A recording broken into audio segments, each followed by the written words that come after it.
ضلعی پولیس کے زیر انتظام ایس پی اعجاز شہید لائن پولیس میں عشرہ رحمت للعالمین صلی اللہ علیہ وسلم کے حوالے سے ایک مرکزی تقریب کا انعقاد ہوا، جس میں مہمان خصوصی وفاقی وزیر سردار علی امین خان گنڈا پور تھے۔ ضلعی پولیس سربراہ کیپٹن ریٹائرڈ نجم الحسنین لیاقت کے علاوہ ممبران ڈی آر سی، امن جرگہ، سول سوسائٹی، تاجران، علماء و مشران علاقہ بھی اس موقع پر موجود تھے۔ مختلف سرکلز کے ایس ڈی پی اوز اور مختلف شعبجات کے انچارج نے بھی اس تقریب میں شرکت کی۔ وفاقی وزیر نے تقریب میں شرکت سے قبل یادگار پولیس شہداء پر حاضری دی اور چادر چڑھائی، جبکہ اس موقع پر پولیس کے چاق و چوبند دستے نے سلامی دی۔ تقریب کے state secretary D S P headquarter Syed Asghar Ali Shah تھے۔ اسکول کے طلباء نے نعت بھی سماعت فرمائی۔ وفاقی وزیر علی امین خان گنڈا پور کے مطابق حضور صلی اللہ علیہ وسلم کی ذات اقدس امت پر مشتمل تھی، ہمیں بھی ان کے اصولوں پر کاروبند ہو کر اپنی ذات کو بھلانا ہوگا۔ حضور پاک صلی اللہ علیہ وآلہ وسلم کی جو ہستی ہے، ان کی جو زندگی ہمارے لیے مشعل راہ ہے، اور ہمیں کوشش نہیں کرنی چاہیے بلکہ ہمارا یہ ایمان ہونا چاہیے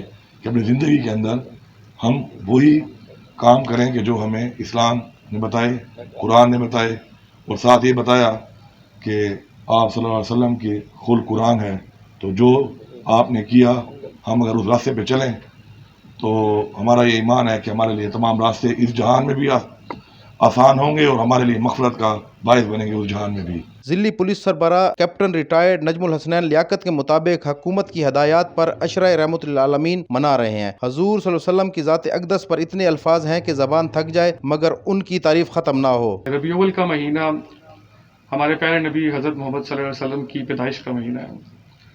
یہ ہم تمام مسلمانوں کے لیے نہایت خوشی اور خیر و برکت کا مہینہ ہے، اور آج کی اس تقریب کا مقصد بیسیکلی حضور پاک صلی اللہ علیہ وسلم کی سیرت طیبہ اور ان کی زندگی کی سنہری اصولوں کو اجاگر کرنا تھا، تاکہ ہم اپنی زندگی اور اپنے معاشرے کو ان اصولوں پہ کھڑا کر سکیں، نہ صرف اس دنیا میں بلکہ آخرت میں بھی کامیابی حاصل کریں۔ اور امسال عشرہ رحمت للعالمین صلی اللہ علیہ وسلم کے حوالے سے تقاریب کی تعداد بھی زیادہ ہے۔